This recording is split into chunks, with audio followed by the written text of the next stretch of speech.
Estimado radio oyente del programa La Hora del Piquisilátui y demás oyentes de este fantástico programa y entrevista que le hice el domingo pasado a Sisto Paz.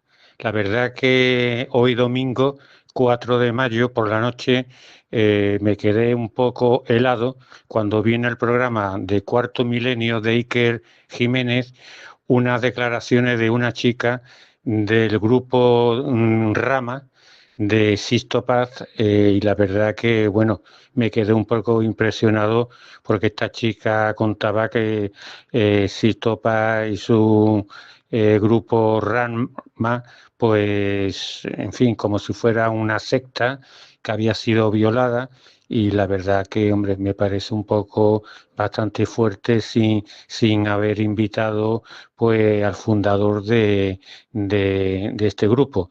Realmente pues tuve la suerte de la semana pasada de entrevistar a Sisto Paz Wells y me parece una persona excelente, muy trabajador, incluso muy noble. Yo, para que el público lo sepa, yo soy licenciado en Filosofía, Ciencias de la Educación, Psicología y estoy colegiado en el Colegio Occidental de Psicólogos de aquí de Sevilla. Así que vamos a escuchar primero el principio del programa Cuarto Milenio sobre esta chica y seguidamente pues escucharemos la entrevista completa que le hice a Sisto Paz Well. Espero que vosotros cojáis vuestras propias conclusiones. Muchísimas gracias y espero que disfrutéis. Hasta luego. ¿Cuál era tu nombre cósmico? Uy, mi nombre cósmico, nunca lo había dicho. Pues mira, voy a decir. Leyasen. ¿Leyasen por qué?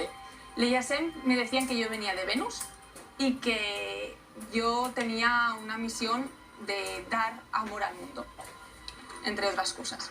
Bueno, es que cuando vemos ahora los... Antes lo hemos mostrado, pero no solo Benítez, pero Benítez es que es el que realmente...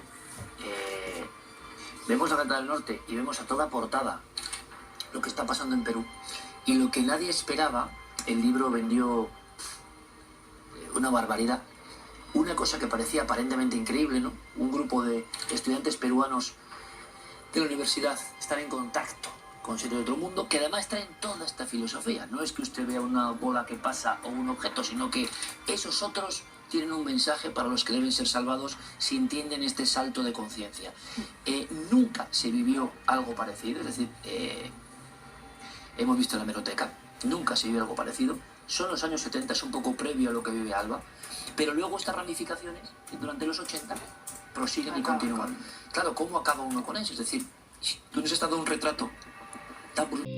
Realmente hoy tenemos a una gran persona que, bueno, que desde hace mucho tiempo, porque yo esta gran persona lo conocí, para que el público lo sepa, en mi época, cuando yo estudiaba psicología. Os quiero decir que en mi época pude entrar en el colegio de médicos, es más, me nombraron miembro de honor de la Sociedad Andrómeda, que era una sociedad en el año 80 de parapsicología, ufología, exobiología, que estaba dirigida por el presidente Daniel Ortiz Mínguez y por el vicepresidente catedrático de Medicina de Fisiología, el doctor Zaragoza Rubira. En aquella época, de mi época del Colegio de Médicos, en Andrómeda, hacíamos muchas reuniones y la verdad que fue una experiencia maravillosa que fue la que me permitió conocer este mundo. Entonces yo este mundo lo conocí, pues tendría yo unos 19 años aproximadamente. Eso me ha permitido pues que ya en aquella época yo ya escuchaba a la persona que vamos a entrevistar a continuación, que se llama Sisto Paz Wells. Ya en aquella época, porque realmente Sisto Paz Wells, creo, ahora nos lo va a decir y es una de las primeras preguntas que le vamos a hacer. Sabemos que empezó en el año 74 porque gracias a Sisto Paz, JJ Benítez se metió un poco en este mundo de la ufología. Concretamente, es más, le impresionó tanto que hizo un libro que se llamaba OVNI SOS a la humanidad. Bueno, pues para no hacer más esperar al amigo Sisto, Sisto, encantado de estar aquí. Muy buenas tardes. Pues muy buenas tardes y gracias infinitas por la oportunidad que me brindas de poder llegar a todos tus radioyentes. Realmente para mí es un honor, un gusto. Un abrazo desde la soleada ciudad de Lima, en Perú. Qué bonito, qué bonito. La verdad que Latinoamérica es un continente precioso. Pues esto, yo la información que tengo, porque ya te digo, como le he dicho a mi radio oyente, ya te conocía de oída desde el año 80, yo la información que tengo es que tú te metiste, bueno, nos podemos tutear, ¿no, Sisto? Sí, Enrique, tranquilo, claro que sí. Estupendo, muchas gracias. Pues tú te metiste en este mundo porque realmente tu padre fue uno de los que fundó un instituto peruano de relación interplanetaria, un nombre un poco raro, llamado IPRI, ¿no? Por ahí fue por donde te vino esa vena actual, ¿no? Que tienes ahora, ¿no? Así es, mi padre era asesor científico en materia de aeronáutica y astronomía de la Fuerza Aérea del Perú, y en sus ratos libres investigaba el tema OVNI. En ese ambiente familiar, mis hermanos y yo nacimos y crecimos. Mi padre nos enseñó a pensar, no a creer que esto fuera posible, que un universo tan grande, lo raro no es de que pueda haber vida fuera de la Tierra, lo raro sería que no lo hubiese. Y era toda la familia estaba implicada con los trabajos de tu padre, ¿no? Por lo que estás diciendo. Es que mi padre compartía todo con nosotros. Qué bonito, la verdad que es muy bonito. Y dime una cosa, Sisto, tú creo que todavía no tendrías 12, 13 o 14 años, ¿no? Eras muy joven, ¿no? No, tenía 17 años cuando me inicié en el tema de la Hatha Yoga, la Mantra Yoga, meditación. Había estudiado 11 años con los hermanos maristas, mi formación era eminentemente católica, pero dentro de la religión de la iglesia no había encontrado las respuestas a las preguntas que me hacía de quiénes somos, de dónde venimos, hacia dónde vamos. Todo era un misterio, todo era un secreto. Lo busqué dentro de la ciencia, pero en la ciencia todo era una teoría, probabilidades, no había nada concreto. Entonces, a raíz de que mi padre fue invitado a dar una conferencia en una agrupación yoga y fui acompañándolo, me encontré con un mundo totalmente diferente a lo que nos rodeaba, que era el tema del esoterismo, del orientalismo, y me gustó, y me enganché con el tema de la Hatha Yoga, la Mantra Yoga, meditación. Me hice vegetariano de los 17 años, y ya voy a cumplir 70, o sea, y no me he muerto. Así que... y sigue vegetariano, ¿no? Sí, así es, y muy buenas condiciones de salud, no tengo ninguna enfermedad de nada, gracias a Dios. Bueno, el asunto es que, pues en aquel entonces, dentro de la yoga y todo, pues estuve haciendo las prácticas de respiración, relajación, concentración y meditación.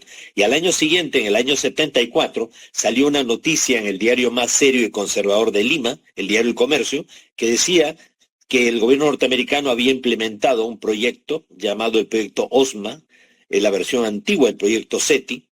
La idea era utilizar los radiotelescopios de Nuevo México para captar sonidos provenientes del espacio. Se había descubierto que el espacio no era un silencio sepulcral como se creía, sino que era mucho ruido, mucha bulla, y que estos sonidos podían ser mensajes enviados de otros planetas, de civilizaciones avanzadas que podían estar intentando comunicarse con sus similares en el universo. Entonces, mi padre organizó una conferencia en el seno de la Fuerza Aérea, fui acompañándolo, y la conferencia la dio un médico del Hospital y Policía de Lima, miembro de la Sociedad Teosófica, alto grado de la masonería, el doctor Víctor Ñáñez Aguirre. Él disertó sobre el tema de la telepatía, la posibilidad de existir seres extraterrestres cuyo único mérito hubiese sido haber empezado antes que nosotros, podrían saber de nuestra existencia, podrían estar llegando a la Tierra, no solo con sus naves espaciales, con los ovnis, sino que podrían estar intentando comunicarse con la humanidad de pronto de forma mental, telepática o astralmente hasta en sueños.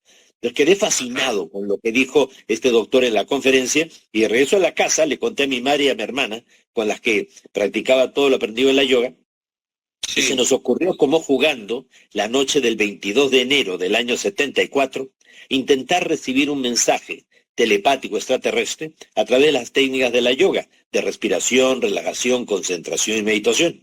Y aquella noche recibimos una psicografía, que es el fenómeno de escritura automática, una forma de telepatía instrumentalizada. Supuestamente un ser llamado Xal, que decía provenir de Ganímedes, una de las lunas de Júpiter, decía querer comunicarse con nosotros. No lo tomé muy en serio, pensé que era mi imaginación, pero al día siguiente repetimos el experimento con un grupo de amigos y le pedimos una prueba. Entonces se nos dijo que fuéramos al desierto, al sur de Lima, porque el 7 de febrero del año 74, a las 9 de la noche, veríamos aparecer la nave y esa sería la confirmación de que el contacto era real. Como no perdíamos nada yendo, fuimos desde un día antes, para pasar también una noche antes en el desierto. No fuera a ser de que viéramos un meteorito, un satélite, un avión y pensáramos ahí está la nave prometida. Difícilmente podríamos equivocar la observación porque siendo hijos de un padre astrónomo, mi padre nos había pues explicado a la saciedad lo que es la inversión térmica, refracción de luz, nubes caprichosas, el movimiento real, el movimiento aparente, todo tipo de reflejos, bueno, satélites, de todo. Así que íbamos en un plan muy crítico, muy objetivo. Y llega el día de la cita, a la hora indicada, y ocurrió lo que nadie hubiera imaginado. Detrás de los cerros se iluminó la noche como si fuera de día, y todos hemos visto salir un objeto luminoso. Originalmente era una luz que se desplazó sobre las crestas de las montañas y quedó estable en el horizonte del lado derecho. De allí el grupo se fue juntando, éramos unas 20 personas, y el objeto fue descendiendo y llegó a colocarse, calculamos, unos 80 metros encima de todos nosotros. Y ya era un verdadero techo de luces, un objeto en forma de disco, giraba sobre sí mismo con luces multicolores y proyectó una luz como de mediodía. En ese momento sentimos pánico, terror, un miedo tremendo. Algunos de mis compañeros, ingenuamente, queriendo esconderse detrás mío, me decían, Sixto, dile que se vaya, tú eres el que se comunica con ellos. Yo le decía, pero si yo no sé ni cómo funciona esto. Lo último que hubiera imaginado que fuese real, y estaba encima de todos nosotros. En ese momento todos, no solo yo, todos captamos en nuestra mente que nos decían que no bajaban, pues no estábamos preparados, que habría una preparación, un tiempo y un lugar. Al cabo de unos minutos el objeto se elevó y se marchó a gran velocidad. Cuando ya vimos que se había ido bastante lejos, saltamos de felicidad, nos abrazamos entre todos, pero yo no lo podía creer. ¿Por qué nosotros? Un grupo de muchachos intrascendentes de un país en vía de desarrollo. No tenía sentido alguno que tuviéramos una experiencia de este tipo.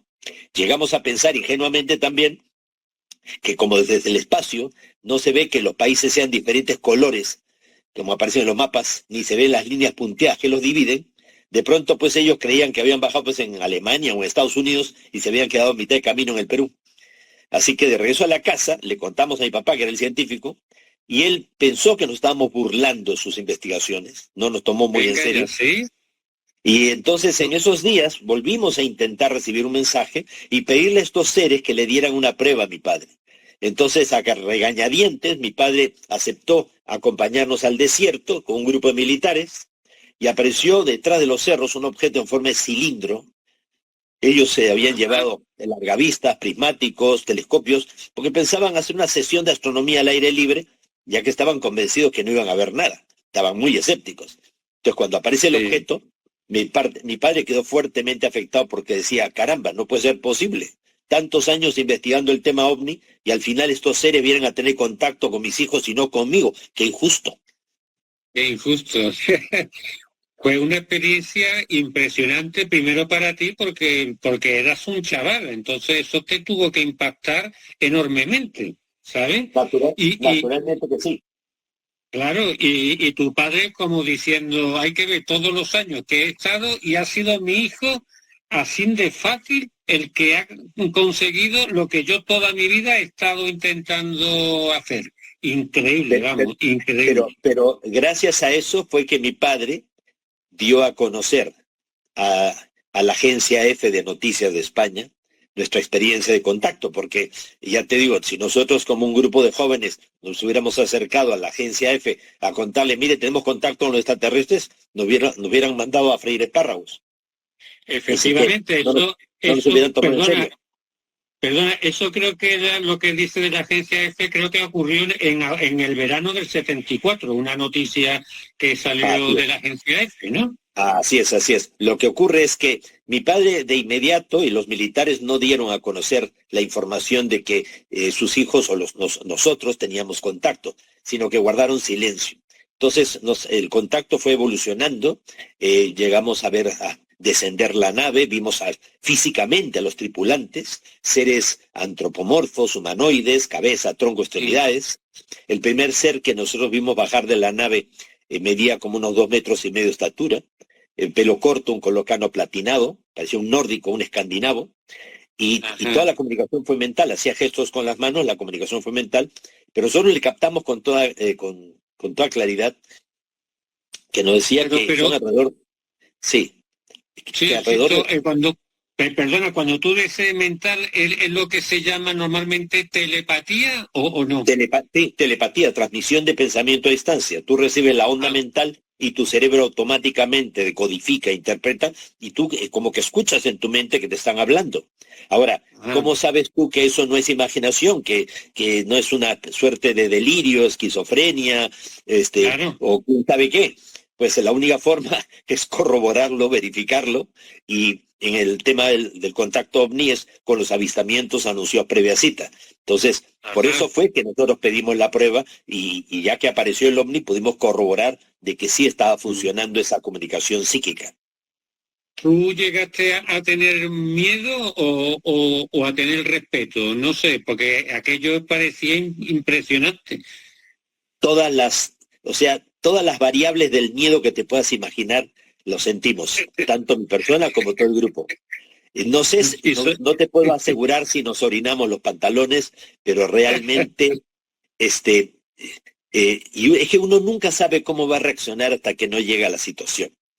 Y cuando uno está delante de ellos, es el temor instintivo a aquello que tú no puedes controlar.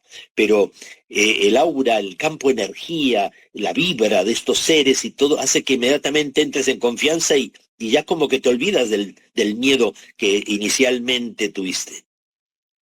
¡Qué barbaridad!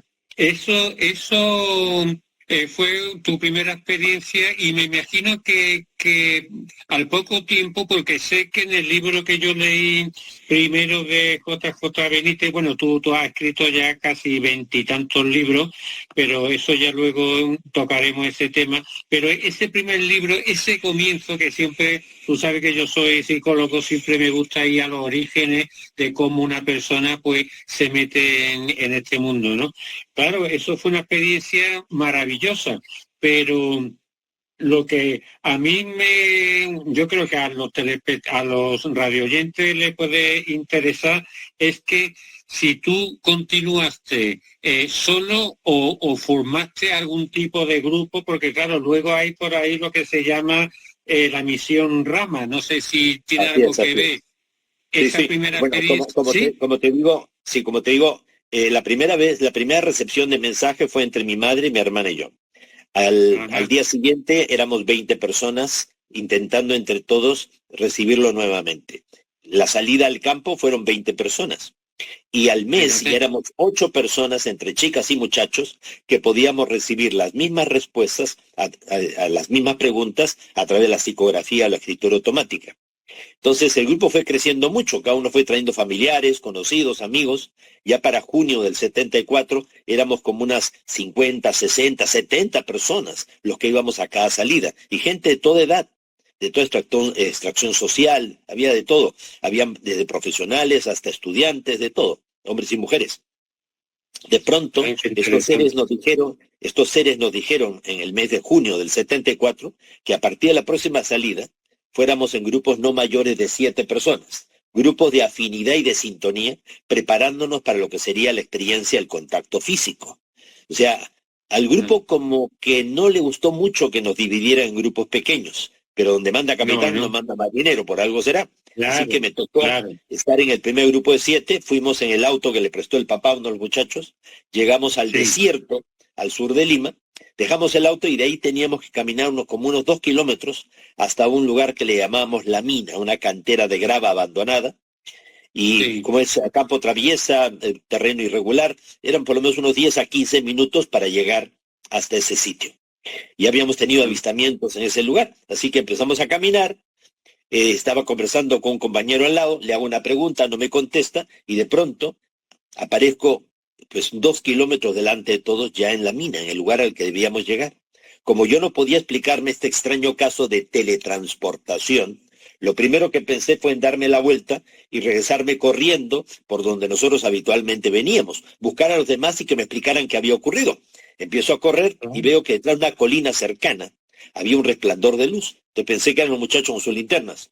Me fui hacia allí, pasé del otro lado de la colina y a unos 100 metros de distancia, sobre el suelo, había una media luna dorada de unos 10 metros de diámetro que pulsaba, como que latía. Entonces dije, ay, mi madre, ya bajaron estos seres y estoy solo. Y como hasta ese momento todo era siempre en grupo y en el aire, yo estaba en el suelo, estaba solo, dije, ni hablar, yo no puedo quedar aquí. Así que me di la vuelta y nuevamente me puse a correr. Ya me olvidé de cómo es que había aparecido en el sitio. El asunto era buscar el resto para que viera esto. Empiezo a correr y siento la desagradable sensación de una mirada, de que me están mirando. Así que me detuve, me giré y veo que del domo luminoso sale la silueta de una persona con el brazo levantado y en mi mente con toda claridad capté que me decían, ven. Entonces, ahí sí se me doblaron las piernas, el corazón comenzó a latir agitadamente, comencé a sudar frío, quería gritar socorro, pero sabía que nadie me iba a escuchar. Entonces, por segunda vez, ya capté que me decían que me acercara, todo en mi mente, pero de una forma imperativa, como una orden, como que decían, ven. Y yo dije que no, que nos habían invitado a 7 personas, que estaba solo, que moría de miedo, que además en las películas se les ve tan mal estos seres que quién sabe cómo iba a reaccionar yo si veía algo raro, ¿no? Entonces, estoy hablando de una experiencia que fue un mes antes del avistamiento, o sea, del contacto físico en que baja la nave y todo, ¿no? Bueno, total. Claro, o sea, que tú no, claro, porque tú has hablado en el primer contacto también que hubo un contacto físico. Así ¿no? es, pues el contacto físico, o sea, el verlo bajar de la nave fue en el mes de julio, mientras que esto ocurre en el mes de junio. Entonces, en el mes de junio, ya estoy delante de ese domo luminoso, delante de esa silueta de una persona, y por tercera vez me inducen, me sugieren, me piden que me acerque, y yo en todo momento dije que no. Entonces, este ser se da la vuelta, se mete en la luz, y temiendo perder la experiencia, eso me motivó a tratar de hacer lo imposible para acercarme. Y cuando ya estuve muy cerca de este domo luminoso, que al final terminó siendo un sendra, un portal dimensional, un umbral en el espacio-tiempo desarrollado por la tecnología de ellos. Pues cuando me acerco a ese domo luminoso, algo me hizo levantar la vista al cielo y a unos 400, 500 metros de altura había un objeto en forma de disco con luces blancas en la panza. Entonces dije, caramba, son 2 naves, una que está en el aire y otra que tengo delante mío. Entonces metí mi mano en la luz, metí mi pierna, me introduje dentro de la luz y sentí sensaciones de mareos, de náuseas, de pérdida de peso. Sentía que todo el cuerpo se me quemaba. La luz era tan intensa que me obligaba a cerrar los ojos, pero cuando ya pude ver, vi una persona para delante mío, era como de 1,80 m, su rostro ligeramente más ancho que el nuestro, ojos marcadamente oblicuos, parecía un coreano, un mongol, un oriental, pero como un físico culturista, pues se le veía muy fuerte. Ahora, entre las cosas que él me transmitió es que son varias las civilizaciones que están llegando a la Tierra y no todos tienen apariencia antropomorfa, humanoide. O sea que hay seres que son zoomorfos, seres que parecen reptiles, seres que parecen aves, que parecen insectos, que parecen felinos, y que hay muchos que tienen la particularidad o la capacidad de cambiar su forma. O sea que muchas veces no son como lo estamos viendo. ¿Por qué? Porque ellos saben que juzgamos por las apariencias y si vemos algo diferente, vamos a pensar que es malo simplemente pues distinto. Entonces este ser... Pero perdona, Sisto, es que algo para que el público pueda también situarse. Es que tú dices que se parece, por ejemplo, no sé, a un mosquito, a una mosca, o en fin, a cualquier animal que estamos aquí un poco acostumbrados a verlo, pero en grande, ¿no? De 2 metros, 2,5 metros, ¿no? Sí, como te decía, hay seres extraterrestres de aspecto zoomorfo, o sea, y otros de aspecto insectoide, ¿no? Estos de aspecto zoomorfo, por ejemplo, hay seres con apariencia reptil hasta con cola, y algunos de color blanco, reptiles con cola de color blanco de 3,5 metros de estatura. Hay seres aviares, ya, o sea, con alas y todo como de 2 metros de altura. Hay seres azules como de 80 centímetros a 1,20 m. Hay seres grises que están en el rango del metro al 1,20 m. Hay o sea, como te digo, la diversidad de seres es muy, muy amplia. Y sí, da un poco de miedo, la verdad, da un poco de miedo, bueno, porque no sé, si uno ve, pero es que fíjate tú, Enrique, la diversidad de seres que hay en nuestro mundo. Y hoy por hoy, tú sabes que ya los científicos han reconocido que los delfines y las ballenas son personas no humanas, pero personas al fin. O sea, que tienen conciencia de sí mismos, saben quiénes son, tienen un nombre propio para cada uno de ellos. Y nosotros siempre los hemos considerado animales de forma despectiva, cuando nosotros también somos animales. Sí, exactamente.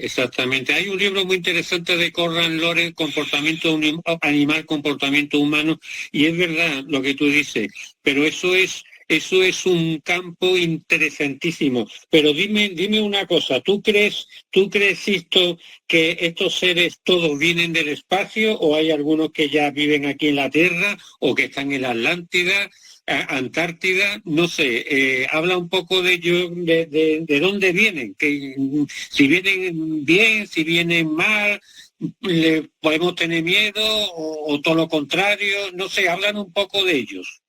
Claro, mira, si vinieran con malas intenciones, hace tiempo que nos hubieran hecho polvo.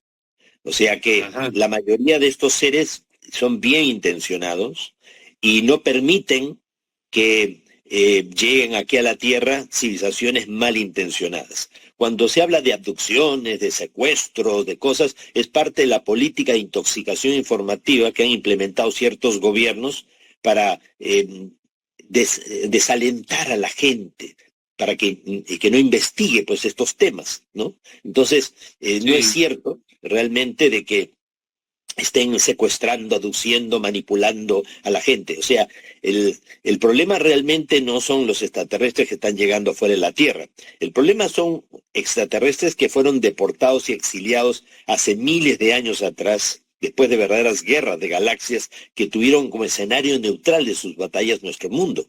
O sea, las llamadas guerras de Orión. Entonces, seres reptilianos o reptiloides de 3,5 metros de altura, con cola, pues perdieron esas guerras, esos conflictos, y fueron deportados y exiliados a nuestro mundo. Y estos seres acostumbrados a vivir miles de años fuera de la Tierra, murieron aquí en nuestro mundo y quedaron atrapados en otra dimensión. Y desde ahí le han declarado una guerra psíquica a la humanidad. Y se han constituido un gobierno secreto mundial tenebroso negativo. O sea, ellos no pueden manipular toda la humanidad porque no están vivos. Entonces manipulan unas pocas personas, débiles de carácter, débiles de voluntad, ubicando a esas personas en la política, en la religión, en la economía, en los mandos militares, en la moda, en la música, para tratar de llevar al mundo hacia la autodestrucción. Ahora, pero tampoco, no todo, o sea, no estamos tampoco tan esto es lo que le llamamos los Illuminatis, o sea, para los Illuminatis son... Así es, los Illuminati son la gente, son los lacayos, los servidores, los sirvientes, a cambio de prebendas, ¿no?, que reciben de estas entidades que los controlan o los manipulan psíquicamente. Y a través de ellos tratan de manipular a toda la humanidad. Ajá. Es que mira, tengo varios amigos, uno es Antonio Rojas, otro es Javier Alonso, Eduardo. Ellos siempre me dicen que esos personajes que tú estás hablando se alimentan del sufrimiento humano aquí en la Tierra, o sea, que les interesa que el ser humano sufra porque es su medio de alimentación. ¿Va por ahí la cosa o ellos están muy despistados? No lo sé. Tú que tienes más experiencia. Tiene mucho sentido, o sea, ellos se alimentan de la densidad, de las bajas energías, del desaliento. ¿Por qué nuestro mundo siempre está en guerras, en conflictos, y sería tan fácil que viviéramos en paz, en armonía? ¿Por qué cuando de pronto ya se calmó una guerra, inmediatamente aparece otra, ya y ¿Y qué sentido tiene de pronto, de un momento a otro, lanzar 2 misiles nucleares por parte del líder norcoreano en el 2006 contra Japón y entre Estados Unidos? O sea, esos arranques, esas actitudes, ese mantener a la humanidad en la zozobra, en la tristeza, en la angustia, en el desaliento, en el pesimismo, es estar utilizando los medios de comunicación para decir de que nos va a caer un meteorito en el año 2027 o que nos va a caer un asteroide en el 2030. Por favor, o sea, es cierto, el universo es dinámico, en cualquier momento nos puede pasar cualquier cosa, pero vivir todos los días pensando que te va a caer un meteorito, oye, no tiene sentido alguno. Entonces, hay que tener mucho cuidado de no prestarse al juego del pesimismo, la depresión y la negatividad, porque eso está alentado realmente por esa fuerza oscura y tenebrosa que se alimenta de eso, pero no solamente es que se alimente, o sea, la única ventaja que tienen estas fuerzas de la oscuridad frente a la humanidad es que mientras que ellos conocen sus limitaciones, nosotros ni siquiera conocemos nuestras posibilidades. Es un problema de ignorancia. Por eso Jesús mismo decía hace 2000 años atrás, yo os daré la verdad y la verdad os liberará. ¿Y cuál es esa verdad? Que tenemos potenciales sin límites, solamente que vivimos ignorantes de nuestra potencialidad.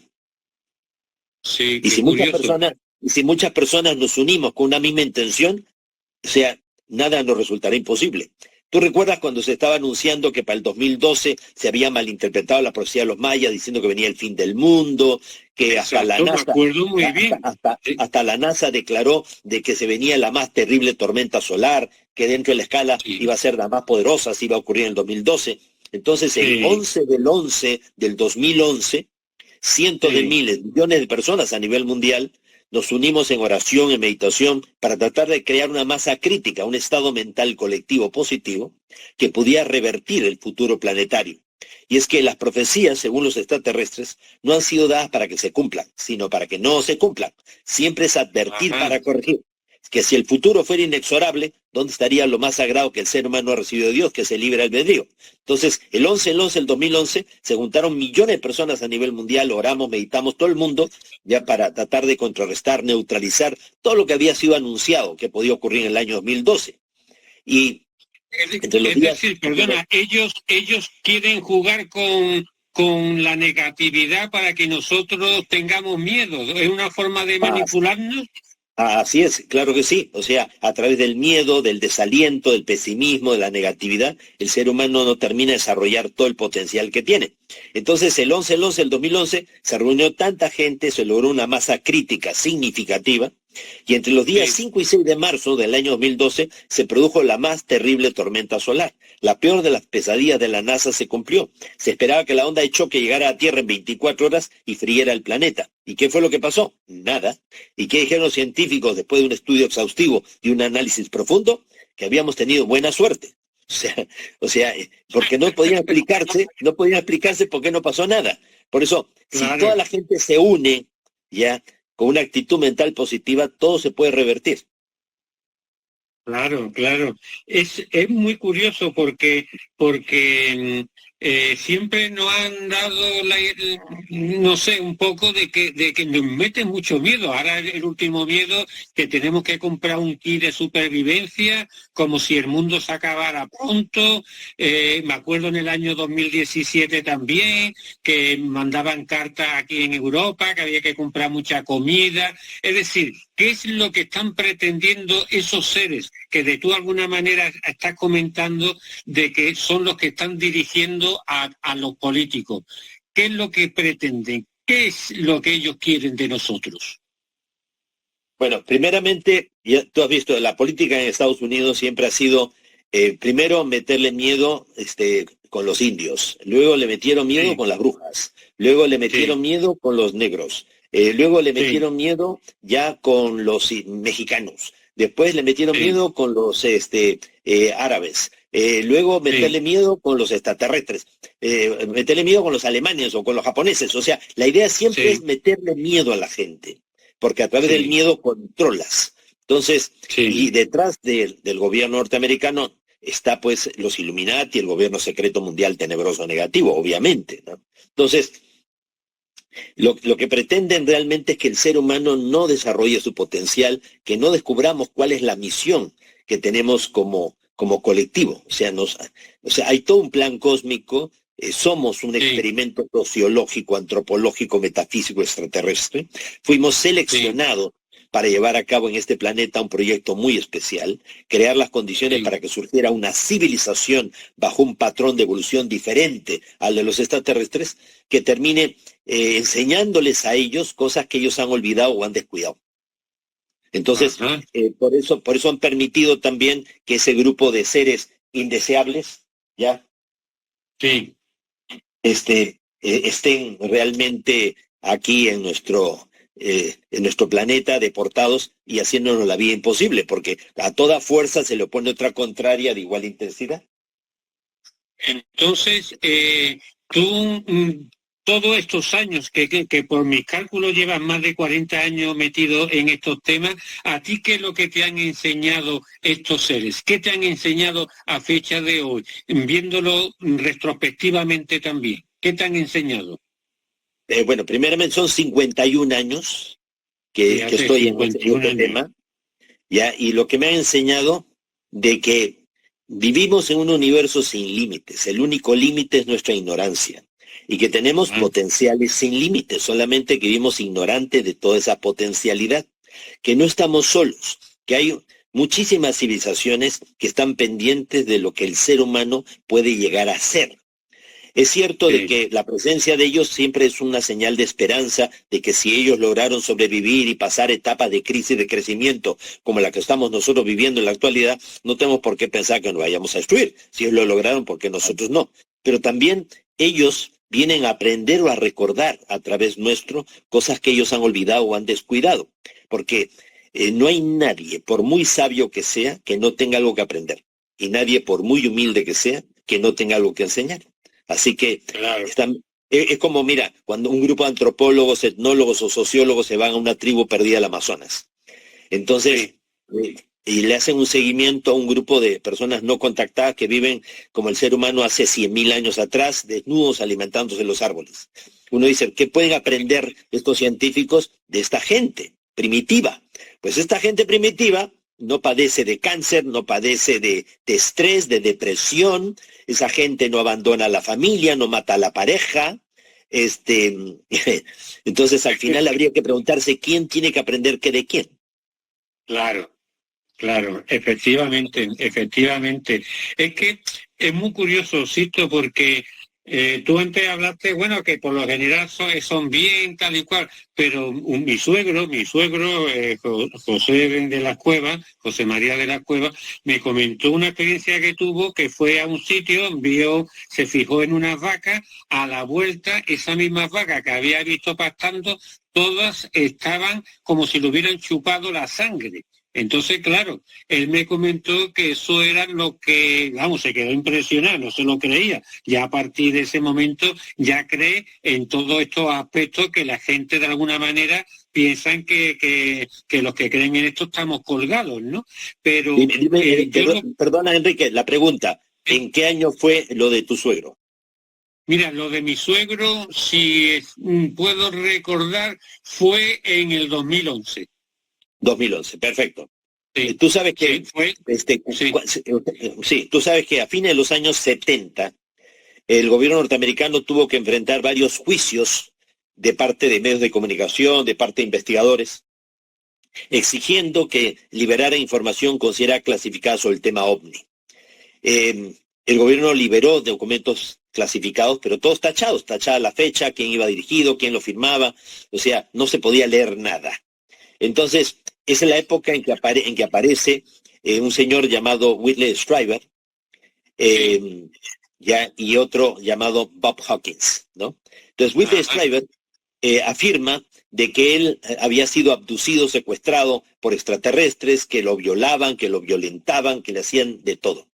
Y estaba durmiendo en su casa de campo, en el estado de Nueva York, y estos seres venían, entraban a su habitación, estos seres grises, chiquitos y todo, lo cargaban por el aire, se lo llevaban, y noche tras noche hacían lo mismo, y su señora que estaba durmiendo al lado de la cama nunca se enteraba que él salía por las ventanas, que se lo llevaban y todo. Bueno, el asunto es que él conscientemente no recordaba nada, Whitley Strieber.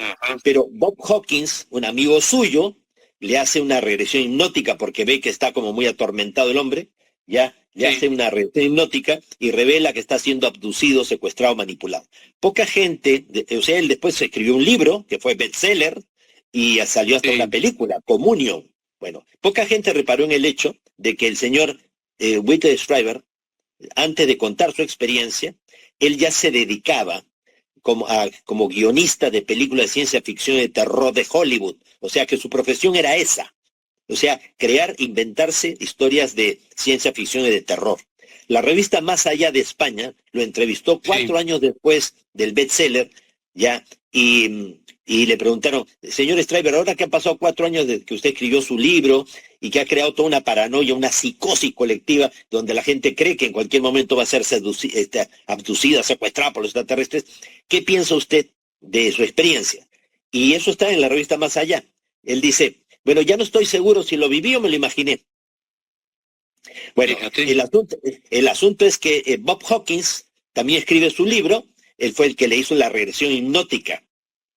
Pero Bob Hawkins no es psicólogo, no es psiquiatra, no es hipnotista profesional. El señor es artista plástico, él es escultor del jet set de Hollywood. ¿Hasta qué punto, y tú como profesional de la medicina lo sabes, pues una persona sin la formación científica se puede poner a hacer regresiones hipnóticas a alguien, ¿ya?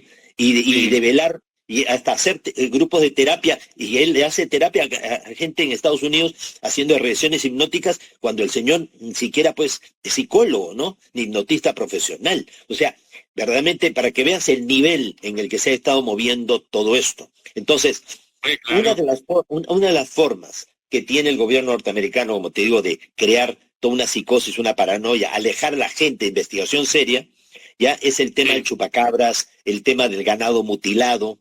He estado en congresos internacionales donde ha estado gente como Miguel Blanco, ¿no? Un gran periodista español y todo eso, claro. Sí, está con él.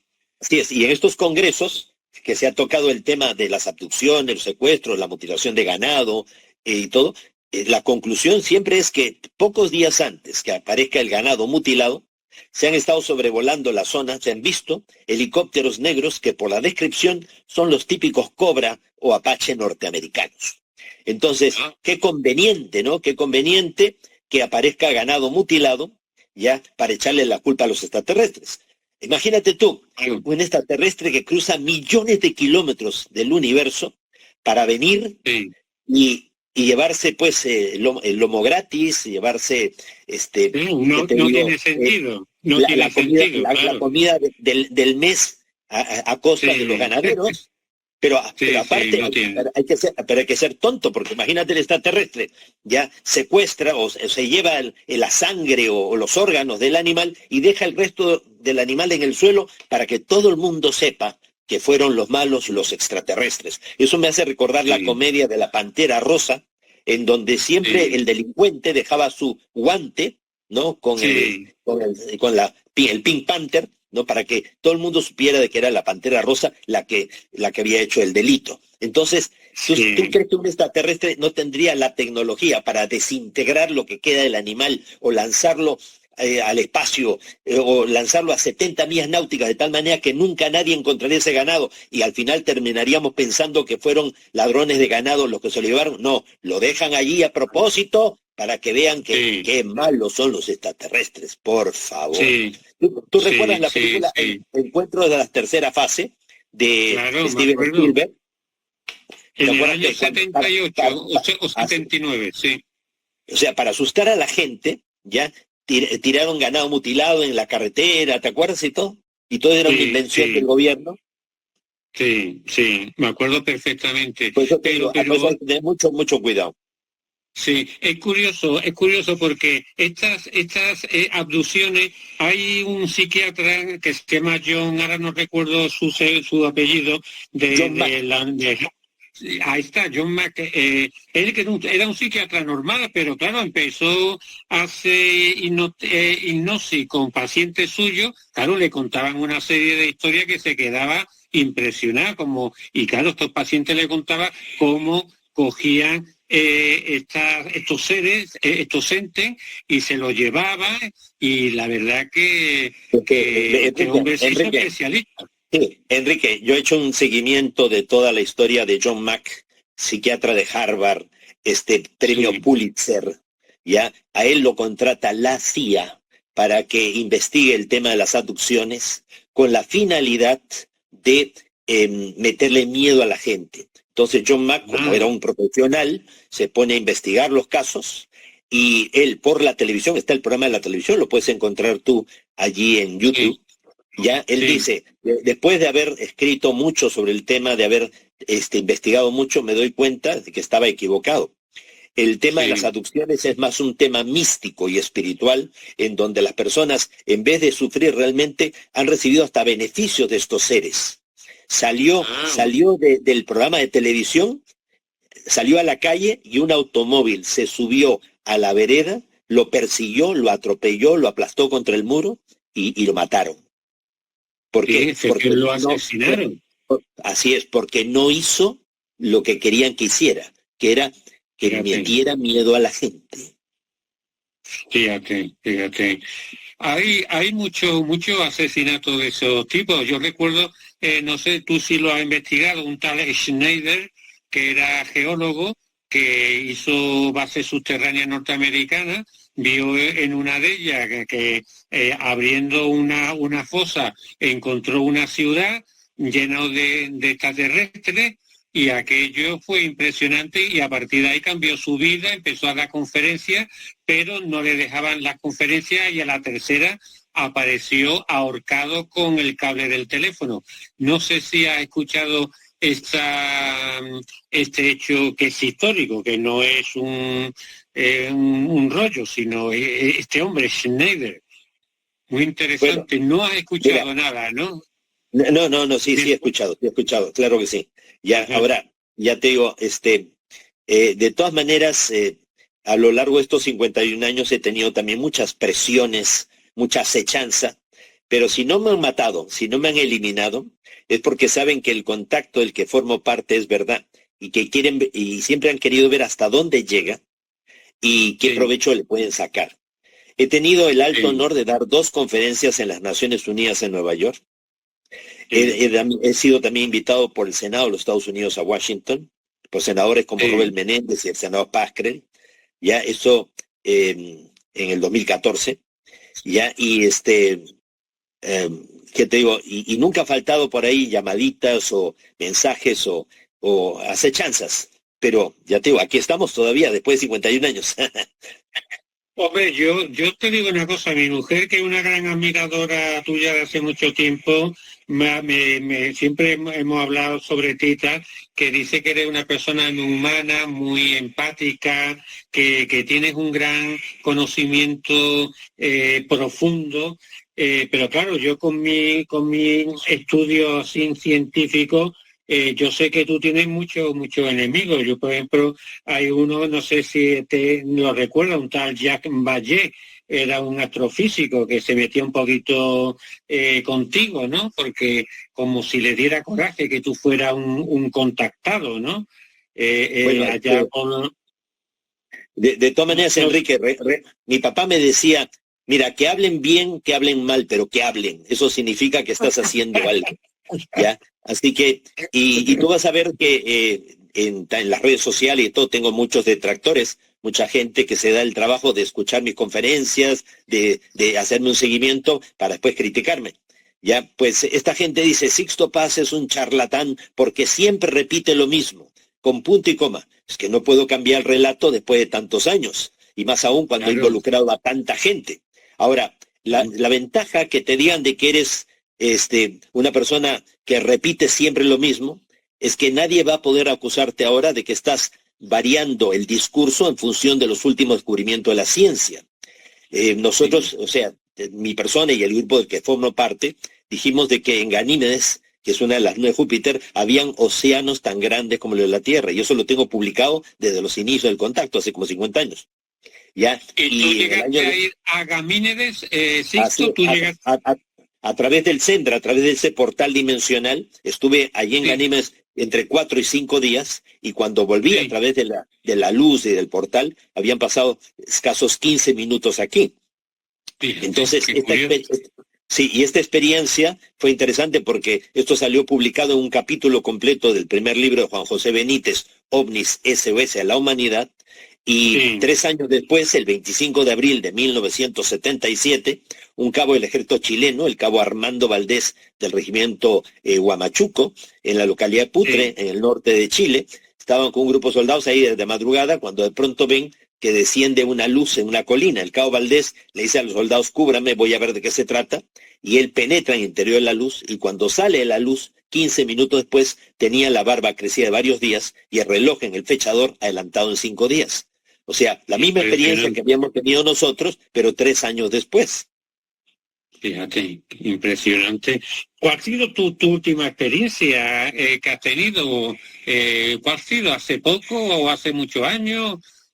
Bueno, la última experiencia que hemos tenido hace más o menos entre unos 10 días atrás, o un poquito más, hemos estado allá en Egipto, y sobre el Rameseum, que es el templo funerario de Ramsés II, pues tuvimos avistamientos de ovnis a plena luz del día, eran casi mediodía, aparecieron los ovnis, y después al día siguiente fuimos al Valle de los Reyes con un grupo grande, conmigo éramos 27 personas, y aparecieron también estas esferas luminosas a plena luz del día haciendo evoluciones. Después regresamos a la ciudad de Luxor, y visitando el templo de Luxor, pues apareció el objeto en forma de cilindro encima del templo, a plena, o sea, ya estaba anocheciendo, y todo el mundo lo vio, y están los vídeos y las fotografías captadas sobre esto. Entonces, que ellos están cerca permanentemente, siempre. Ajá. Cuando tú te autodefines contactado, ¿qué significa? ¿Que tú puedes contactar con ellos o ellos contactan contigo? Pues sería muy soberbio decir de que yo tengo contacto con ellos. Ellos tienen contacto conmigo, y así como conmigo con mucha gente a nivel mundial. Ahora, ellos seleccionan a la gente con la que desean contactarse, pero no porque tal o cual persona sea mejor que el resto, sino porque ellos saben que a través de ciertas personas pueden llegar a un colectivo mucho más amplio. ¿De qué les serviría tener contacto con alguien que vive la experiencia y por el temor al ridículo, al desprestigio, jamás lo va a compartir? Entonces, nosotros, y digo nosotros porque esta tampoco es la historia solamente Sixto Paz, yo soy uno de un colectivo de personas, de la que yo soy solamente uno más. Entonces, cuando nosotros empezamos, éramos un grupo de jóvenes adolescentes que no teníamos nada que perder contando nuestra experiencia. Y aparte, mi padre siempre nos enseñó que no tuviéramos temor de contar nuestra verdad, aunque nadie nos la fuera a creer. O sea, si nosotros sabíamos de lo que estábamos hablando, si nosotros estábamos convencidos, pues teníamos que sostenerla y mantenerla. Qué barbaridad. Es algo que ha sido a través de los años, ha ido tú, llamémosle, cogiendo más tabla, pero no ya con la misión Rama, ya tú individualmente, ¿no? Bueno, de todas maneras, siempre he seguido unido a los grupos de Rama, el grupo de contacto. El grupo Rama se disolvió como organización, pues, en el año 1990, o sea, 89-90, y hemos continuado como un grupo de amigos en torno a experiencia de contacto, como éramos originalmente. Pero somos muchísima gente, y a lo largo de estos 51 años de contacto, no solamente, como te digo, los hemos visto bajar del interior de las naves, o hemos entrado a través de los Sendra, estos portales dimensionales, hemos podido subir al interior de sus naves en varias ocasiones, y no solamente mi persona, también otros compañeros y compañeras de nuestros grupos también han vivido esas experiencias, y 11 veces, no una vez, 11 veces a lo largo de estos 51 años hemos convocado a la prensa oficialmente a encuentros programados con anticipación. Los periodistas han sido testigos imparciales y objetivos de que el contacto es real y está vigente.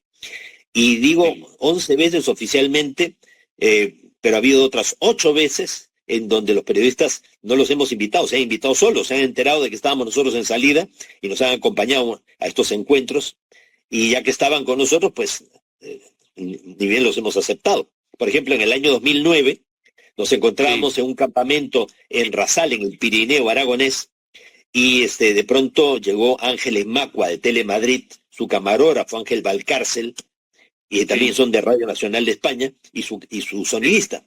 Y nos pidieron si podían quedarse con nosotros. Estábamos 6 días, ya, imagínate, era la segunda semana de diciembre en el Pirineo, el frío que hacía, y sin embargo, aparecieron ellos, se formó un Sendra, el portal dimensional, y los periodistas me dijeron: don Sixto, lo hemos escuchado a usted contar muchas veces estas experiencias, ahora estamos viendo que se ha formado este domo luminoso aquí delante nuestro, ¿usted cree que nosotros como periodistas podríamos tener la oportunidad de vivir la experiencia? Le dije, ¿por qué no?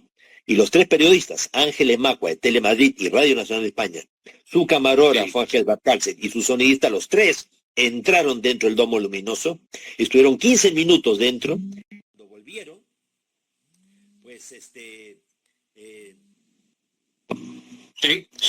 va un poquito la voz. ¿Me escucha bien? Ahora bien, perfecto. Sí. Sí, te decía que cuando ellos salieron, estaban pálidos, y nos dijeron: don Sixto, no sabemos si hemos estado días, semanas, meses o años en esa otra realidad. Eran unos seres gigantescos, nos han llevado por lugares increíbles. ¿Usted no se imagina? Le dije: no, yo sí me imagino, no se preocupe. Estos encuentros, Sixto, que has tenido con tu experiencia, ¿qué futuro tenemos nosotros en la Tierra? Porque eso el radio oyente muchas veces se pregunta: ¿qué futuro tenemos ahora el ser humano? Pues ellos están convencidos que la humanidad va a lograr sobrevivir a la intolerancia, a la estupidez, a la necedad, al egoísmo y a la acechanza de estas fuerzas oscuras y tenebrosas. ¿Por qué? Porque a toda fuerza se le opone otra contraria de igual intensidad. Uno mide la importancia de las cosas que hace en la vida por el grado de oposición que se genera. El problema no es cuando hay problemas en la vida, el problema es cuando no los hay. Porque o lo que estás haciendo no vale la pena, o los problemas están represando y te van a caer tipo avalancha. Así que si el panorama está tan canijo, está tan fastidioso, tan terrible, es porque algo bueno, maravilloso, increíblemente positivo está a punto de ocurrir. Pero hay que creerlo para crearlo, y hay que decretarlo para concretarlo. Y como te decía al principio, si muchas personas nos unimos con una misma intención, nada nos resultará imposible. Muy bonito, la verdad que es fantástico. Sixto, ¿crees que, porque esto se radia desde Sevilla para todo el mundo, aquí en Andalucía, que es donde estamos, hay lugares que puedan ser interdimensionales? ¿Pueden haber por aquí portales o uno se lo junta con otros para provocarlo?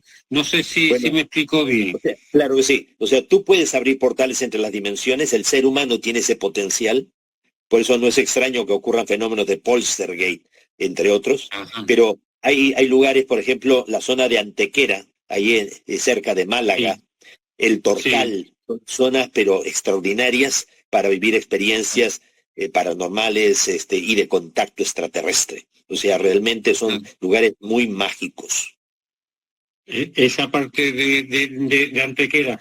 Antes, al principio de esta entrevista, hablé que yo estaba en los años 80 en la Sociedad Andrómeda, y ahí yo tenía un compañero que ahora, bueno, de vez en cuando sale con Iker Jiménez en Cuarto Milenio, mi amigo Luis Hermida, José Luis Hermida, y él se compró una casa en Olivares y me llevaba allí porque decía que esa era una zona donde pasaban muchos objetos volados, vamos, ovnis, lo que llamamos ovnis.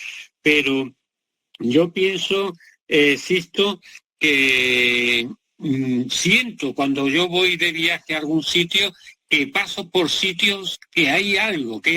Ejemplo, las Urdes y la parte de Huelva también, son sitios que me dan como, no sé, el cuerpo como si un animal huele algo y está un poco nervioso. A mí eso me pasa mucho y a veces pienso que son sitios que tienen mucha carga energética. Así es. Mira, en el mes de octubre voy a hacer una salida, un encuentro para toda la gente que quiera acompañarme en Almería. Así que, muy bien. Así que mantengamos contacto, espero que podamos hacer de pronto otro programa más, avisándole a la gente las fechas del mes de octubre en que vamos a tener ese encuentro en Almería. Perfecto, voy a tomar nota. Almería el mes de octubre del año 25, ¿no? Así es. Vale, sí, por supuesto, porque la verdad que el tiempo se está pasando muy rápido, Sisto. Ha pasado ya casi una hora y es que me queda por la mitad porque está esto tan interesante y yo creo que al radio oyente le pasa exactamente lo mismo. Es que tenemos mucho Enrique, todavía. Habrá pues una segunda y hasta una tercera parte. Por supuesto. Eso es lo que yo le iba a decir. Me encantaría que en próximos domingos tengamos esta segunda y tercera parte porque es interesantísimo y se han quedado muchas cosas en el tintero que vamos a ir desvelando poco a poco. Pues nada, de aquí ya nos despedimos y esperemos que todos los radioyentes hayan, la verdad, que pasárselo bien, pues no sé si se lo han pasado bien, pero desde luego ha creado una expectativa muy interesante, porque claro, ha soltado que en Almería el próximo octubre va a tener usted aquí una reunión. ¿Qué espera usted en esta reunión? ¿Algo especial? Claro que sí, que se manifiesten ellos. Perfecto, pues nada más, aquí lo dejamos. Claro, Enrique, de todas maneras, permíteme avisarles a todos que los días martes, todos los martes, ya realmente es el miércoles de España, porque los martes a las 7 de la noche, hora de Lima, 1 de la mañana, hora de España, ya tengo un programa en Instagram que se llama Martes Ufológico, en donde contesto todas las preguntas, inquietudes de la gente. Y ahí siempre voy anunciando las próximas salidas, encuentros que vamos a hacer. Así que si usted me acompaña en estos martes ufológicos, que recuerden que por la hora, yo sé que es una hora bastante difícil, pues eso queda grabado en Instagram. Ahí ustedes me ubican como @SixtoPazWells y los días martes, 7 de la noche hora de Lima, 1 de la madrugada hora de España, pues está ese programa que te digo, que es Martes Ufológico, donde contesto todas las preguntas. Así es. Perfecto. En Instagram que se llama Martes Ufológico. Así es. Estupendo. Eso Pues me ubican ustedes ahí, en mi Instagram como @SixtoPazWells. Abierto, gratuito, para todo lo que quieran escuchar. Estupendo, pues tomamos nota, Sisto. Pues un abrazo muy, muy grande y un saludo a todo Perú, porque seguro que tenemos gente también en Perú, como tenemos gente en México, en Chile, en Venezuela, en Cuba, en Estados Unidos, en concreto en Chicago, que nos están escuchando. Pues interesante que ellos sepan que tiene usted un canal en Instagram que se llama Martes Ufológico y que ahí usted recoge todas las preguntas que le hacen y que contesta a todas estas cuestiones. Pues muy bien, Sisto, un abrazo muy fuerte desde Sevilla. Muchas gracias a ti, Enrique. Pues muchas gracias a ti, Enrique, y recordarles a todos que la editorial Colima Books de Madrid, España, me ha publicado pues una antología del contacto extraterrestre con todas las mejores experiencias que hemos vivido en estos 51 años. El libro se llama Contacto Extraterrestre, de Sixto Paz, de editorial Colima Books. Contacto Extraterrestre de Sixto Paz, Colima Book, ¿no? Así es, Colima con K, K-O. Lima, Colima Books de Madrid, España, la editorial que me ha publicado esta antología de todas las experiencias más extraordinarias del contacto extraterrestre. Perfecto, pues muchísimas gracias, Sisto. Nos vemos muy pronto. Un abrazo. Gracias. Hasta luego. Adiós. Adiós.